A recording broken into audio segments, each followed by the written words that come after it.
business you'd like featured by emailing us at whow@randyradio.com. Congratulations to this local business for all they do for the community. And don't forget, for envelopes, wedding invitations, signs, banner wraps, and more, go to LincolnPrintersInc.com.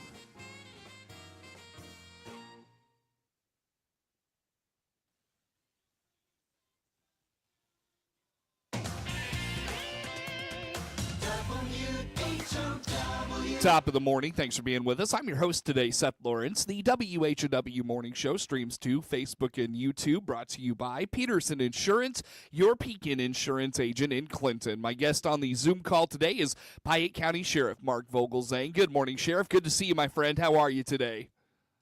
Doing good, Seth. Enjoying the little bit warmer weather today.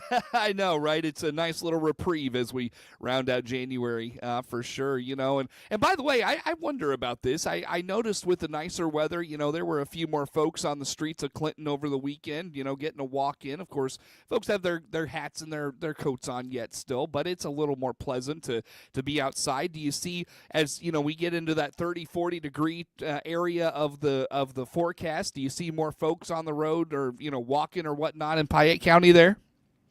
Oh, absolutely. It's that time of the year. I think you're starting to see some marathon training starting up. I think you'll see more of those out there. More runners, more people out walking. Absolutely. Yeah, man, I'll tell you what, even some runners here in Clinton, they were out in even those frigid temperatures. There's some dedicated folks to that sport. I cannot understand it, but by God, they're out there doing it. So kudos to them. Sheriff, let's dive into you and I starting this conversation off today. I've had Tony Kirkman at the Piatt County Mental Health Center on the program for many years now, and I find him to be a good friend and just a good resource for great information to help folks. And one thing that he is excited about recently is the implementation and the establishment of a 708 mental health board in Piatt County. And I want to get kind of maybe the law enforcement side of this story and where you foresee this being a benefit to the community. So first of all, Sheriff, for maybe folks that are watching or listening today that are in Piatt County and they're not familiar with this 708 board concept, from your perspective, give us the kind of nuts and bolts of this. What's it all about?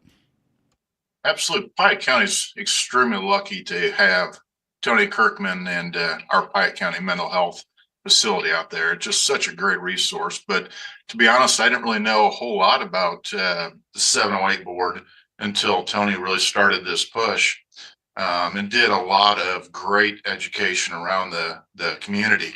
Basically, it's just a way that the county board can put together essentially a panel of people that can help provide planning and funding for different mental health and substance abuse services in Piatt County. Very good. So with that said, of course, I know they're starting to put together that board that they're talking about, and then there will come a time where groups like the Piatt County Mental Health Board and many other entities and nonprofits can make a bid for the tax dollars that are a part of the collected revenue from that tax that was passed in the November election as a part of a referendum.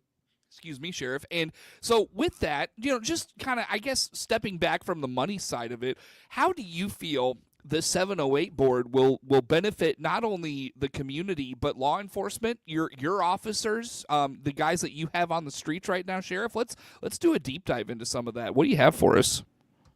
So, yeah, we go to a lot of different calls, and, we're far from experts. There's people that go to school for years and years to become those experts. So for us, the big part of it is just getting some training for our deputies that are going out handling these calls to get that initial response.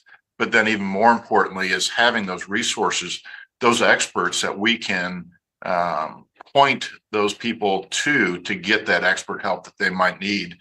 And boy, in Piatt County, we've got quite a few different agencies or groups that are doing a lot of good work for those that are in need. Well, let's dive into, maybe how you partner with some of those groups, or how those groups, whether it's they partner with you, you partner with them. Let's talk about that collaboration piece a little bit, Sheriff. Give us some maybe specific examples of what that looks like in Piatt County. I'd say probably one of the most recent would be the Jamie Boone project. If you go to our website, you'll see a post that we did just last week with Jamie's mom and dad, John and Anita Boone. They lost their son back on May 30th, 2023 to suicide. So they started putting together this project where they have bags of different items, things that you can do. And part of that bag includes a list of resources. Mm-hmm. They provide that bag to us. So when our deputies are going out to handle a potential suicide call, we can leave this bag behind with them. They can go through it and go through the different resources. There's a lot of different phone numbers. A lot of times suicide might involve stressors in life, such as finances, where am I going to get some food, school, different things like that. So they've kind of broke down and found some different points of contact that these students can reach out to in that time of need. Mm-hmm. Well, let's take that example and step back a little bit and talk about what you see, not necessarily day to day, but overall as it relates to mental wellness in your county, substance abuse. And I venture a guess these things are only increasing in recent years. Speak to kind of some of the circumstances that you're noticing in Piatt County, Sheriff. Yeah, I think the statistics say that 1 in 5 adults experience mental illness. So if you're not going through it, chances are that you have a friend or family member that is probably going through that. So it's very, very prevalent, not only in Piatt County, but around our state and around our country. So the obvious calls are the suicide calls, but domestic violence might be partly related to some mental illness, depression, anxiety, things like that. And oftentimes, a lot of the different crimes that we're going to have some type of mental illness that might be involved, whether it's drug and alcohol addiction. Mm-hmm.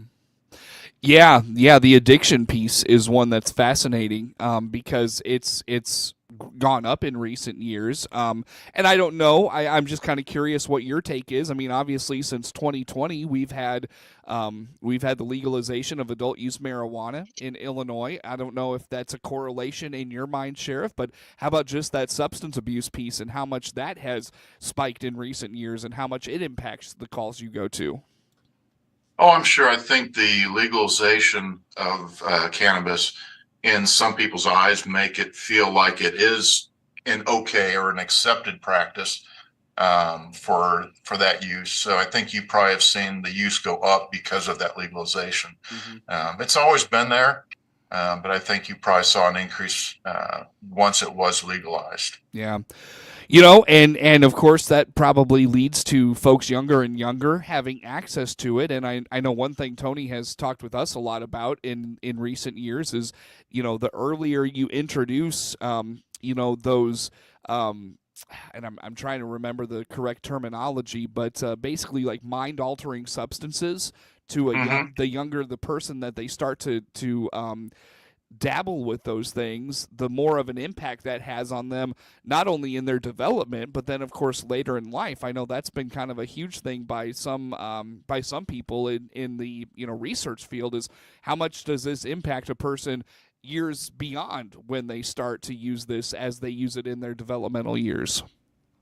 Oh, absolutely. Especially the vaping and stuff that was really, there was a lot of marketing towards the younger generations, and then the cannabis and alcohol, and are there gateway drugs that lead to more deadly type drugs? Fentanyl is horrible right now, so you always worry about starting with maybe that cannabis or the vaping, and alcohol, and then progressing to stronger, more powerful drugs. Yeah, I know there's a lot of contention on that point, whether those are gateway drugs or not. Well, I guess you and I will leave that to the professionals like Tony to maybe weigh in. But again, Piatt County Sheriff Mark Vogelzang on the phone with us here this morning as we talk about the implementation of the 708 Mental Health Board in Piatt County. Now, Sheriff, as you have come to learn more about this 708 Mental Health Board, and you see what and you hear what they could do for the community. What is your hope? I mean, whether it's an impact on your agency or just the community at large, what is your hope to come out of this organization? My hope is that we keep those organizations that we currently do that have been assisting us over the years, whether it's, Piatt County Mental Health, the Jamie Boone Project, Kirby Hospital does a lot. The ROSC, which is kind of falls under the Piatt County Mental Health, dealing with that drug and alcohol recovery, being able to get those good organizations that are doing a lot of good work, that funding that they need to grow, if not just sustain themselves, but grow and continue to grow and provide additional resources to our community. Do you mind speaking to your partnership with the Piatt County Mental Health Board, what that is like, and maybe what that looks like on a, at a more local level? Yeah, definitely. A lot of our inmates sometimes are going through some mental health issues or concerns. So we've partnered with the Piatt County Mental Health. They will come over here and speak with the subjects that we have detained in our jail. We have a counselor that comes over and talks drug and alcohol recovery. So it's been a partnership here within the jail. But then also when we're out on the street and going to those calls, being able to provide them with a name and phone number to reach out to once we leave that scene, and have that ongoing communication in the days and weeks to follow is so important. Ballpark, Sheriff, of what you think the percentage is of calls you respond to that have a component of mental illness, substance abuse, some of those things? I'd say probably a quarter of the calls have some type, maybe a little bit higher, have some type of mental illness involved in it. Mm-hmm. Yeah. That's staggering, for sure. I'm sure that is a much higher number than when you first got into law enforcement, however many years ago that was. I won't put you on the spot to age yourself, but I know you're a veteran of this field, so I'm sure that number though is in all seriousness. I'm sure that number is much higher than when you started, Sheriff. Almost 30 years now, 28, 29 years total, and it just seems like it's always been there. But I think that stigma is kind of wearing off. I think more and more people are reaching out. It's becoming more accepted to reach out for help for mental illness. Mm-hmm. Which is a good thing, for sure. Absolutely. Yeah, for sure. Definitely. Hey, Sheriff, I'll tell you what. Let's break here, my friend. Come back with some more. Best way for folks to follow along with all things Piatt County Sheriff and what your officers and deputies and what your guys are up to these days. Best way for folks to learn about all that. Very good. Piatt County Sheriff Mark Vogelzang, our guest on the phone, or on the Zoom call, I guess I should say, this morning. More to come with him on the morning show.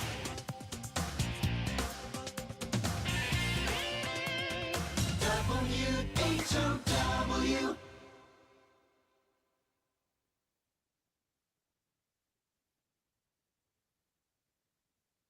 Let's check the opening numbers now at the Chicago Board of Trade on this Monday. Jim Taylor, RFD Radio Network. We start the day in the red with corn, beans, and Chicago wheat. March corn opening $4.81, down 5.5. May corn $4.90 3/4, down 5 3/4. New crop December $4.56, down a nickel.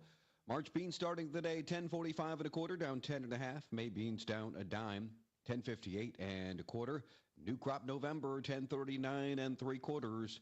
Down 9. March Chicago wheat $5.40 1/2, down 3.5. May wheat down 3 3/4, $5.55. July wheat $5.66 1/2, down 3.5. March bean meal $300.10, down $4.80. And March bean oil $44.69, down 53 cents. Looking at the opening numbers at the Chicago Board of Trade on this Monday morning, I'm Jim Taylor on the RFD Radio Network. Happy New Year from all of us at Baum Chevrolet Buick here in Clinton and Farmer City. This is Scott Baum. Most of our customers trade for a different SUV or truck because their needs change each year. That's good because we have transportation options for you. Plus, we need your trade. Our selection of top quality pre-owned trades come from you. Come see our ever-changing new Chevrolet and Buick inventory today. BaumChevyBuick.com. Right from the start. If the flu's got you down, the Warner Hospital and Health Services Walk-In Clinic inside Family Medicine can help you feel better fast. CEO Paul Skowron inviting you to make us your backup plan to better health. Find out more by clicking our icon at DeWittDailyNews.com. DeWittDailyNews.com is the area's leading local news source 24 hours a day, 7 days a week. Get the latest local news, obituaries, police splatter, weather forecast, and more. Head to DeWittDailyNews.com to get the local information you need to know. Your friend in Central Illinois, WHOW. Once again, and good morning. Thanks for being with us. I'm your host today, Seth Lawrence. The WHOW Morning Show streams to Facebook and YouTube, brought to you by Peterson Insurance, your Pekin Insurance agent in Clinton. My guest on the Zoom today is Piatt County Sheriff Mark Vogelzang. And, Sheriff, we talk about the 708 Mental Health Board and its impacts on law enforcement. I don't mean to paint the picture that, your guys are walking into situations and scenarios in the community completely unprepared. I know a lot of training goes into responding to situations with a mental illness situation, a substance abuse situation, even obviously a domestic situation where it could be even violent. Let's speak to how law enforcement is prepared for those situations anymore. Absolutely. A lot of that's kind of governed by the Illinois Training and Standards Board.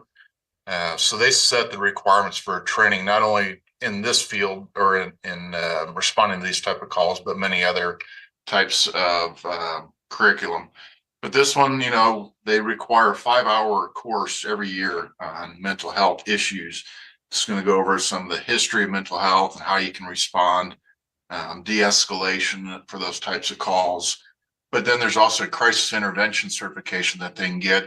And part of that is through the mobile training units that are around the state that teach law enforcement. They'll actually bring in some actors and go through role playing when it comes to responding to different types of calls. When it comes to that being prepared for those situations, is that something where the learning is continuous? You may learn something, and it's just that doesn't just apply to those situations, for the rest of your service time or whatever. Like, is the training ongoing? Are the developments always continuous? Speak to that a little bit, Sheriff. Yeah, so there's different topics or different areas that the state kind of mandates training in, and there's some that are 1 year. Every year they have to go through those mandates, and there's a 3-year and a 5-year mandate as well. The responding to mental health crisis type calls, that's actually a training that we do every year that we have to go through. And a lot of it, like I said, you can either go to a mobile training unit and do an in-person class, but they also have online classes. Yeah. And obviously prepares you for those responses, some of which I know we've seen a couple of local instances in Illinois, kind of the greater central Illinois area in recent days that have been dangerous. Officers have thrown themselves or seen themselves thrown into situations that are violent. How about just kind of preparing for that and, some of the scenarios you walk into, Sheriff? Yeah, exactly. It's, we get into this job because we want to help people, and, going to a suicide call, we want to make sure that we can help save that life, but going to them can be extremely dangerous. Charleston just had an incident. The information is very, very limited at this point in time over the weekend, where they went to a Chuck Wellbeing call and ended up where the person was fatally shot. But then just here in the last week too, San Antonio had it was a suicide in progress call. They responded and 7 officers were shot. So, trying to respond in a very safe manner that the perfect outcome is that we are able to have a conversation with the person going through those tough times and get them the help that they need, and then work through that recovery process. Yeah, Sheriff, speak to that a little bit more. Just the preparation side of you're walking into those scenarios. How much has training improved and helped in preparing your guys for those types of things? Well, and really that call comes into our 911 center more often than not. So it starts with our dispatchers having that conversation and having the ability to try and talk people down a little bit, maybe get them into a position where they come outside and speak to us so that we can see that they're unarmed and have that safe conversation. So it starts very early on in the process. Yeah, definitely. I'm wondering, Sheriff, how much has the Safety Act and some of the legislation in Illinois, how much has that changed this conversation over the years? I don't know if that's changed it so much. I mean, our response is still going to be the same. And usually with the Safety Acts, that's more of a criminal versus this being, if we're talking about the suicidal type individual, didn't really have as much of an impact on them. I don't know why I thought a lot of that, some of that legislation, or not a lot, but some of that legislation had to do with training and just like how officers respond and some of that stuff. So. Absolutely. I mean, obviously, we're getting more and more training mandates that are coming out for law enforcement. So training is critical, being able to work through the problems in a safe environment. So when our deputies are handling them on the street, they have that information, that training that they can fall back on to handle it as safe as possible. Well, Sheriff, to wrap it up, did I miss anything in that conversation, whether it was, 708 Mental Health Board, training and preparation for your guys? Did I miss something that we did not get to you want to put out there? No, as usual, I think you got it all nailed down perfectly. Very good, Sheriff. Let's wrap it up. I know you spoke of the importance of your dispatchers, and their role in a lot of these things. I know some things are changing for them and how they're going to gather information. Speak to that a little bit. Yeah, it's we're just in the very early stages of implementing a pro QA for law enforcement. So it's something that they've used on the medical side, that if somebody calls in with a medical issue, questions are asked, and it's basically kind of a tree as it goes down the line. Each question and answer brings on a new list of questions. So they're going to start implementing that for the law enforcement side as we go forward in this new year. So what does that look like? I mean, what kind of information are you hoping they can gather that may help your guys in the field? Whatever call comes in, whether it be an armed robbery, as they start getting their questions asked, it will spur new questions to ask. That way, it's going to be a very scripted phone call, hopefully, so they can get as much information to the officers as fast as possible. Is that better in your mind than that? And not to say this takes it away, but is that a better way to handle it than that? Maybe that dispatcher making a connection with the person on the other end, just kind of have because it sounds more like you call a 800 number and everything's automated, if that makes sense. I think the consistency is good to continue to get that information. And a lot of times during high stress, there might be some questions that may not get asked, or if it's something that doesn't happen a lot, it'll give them that script to fall back upon. Gotcha. Very good. Sheriff, hey, I always appreciate you making time for us, my friend. Good to see you, and we'll talk soon. You as well. Thanks, Seth. Piatt County Sheriff Mark Vogelzang on the Zoom with us. Network News on the way.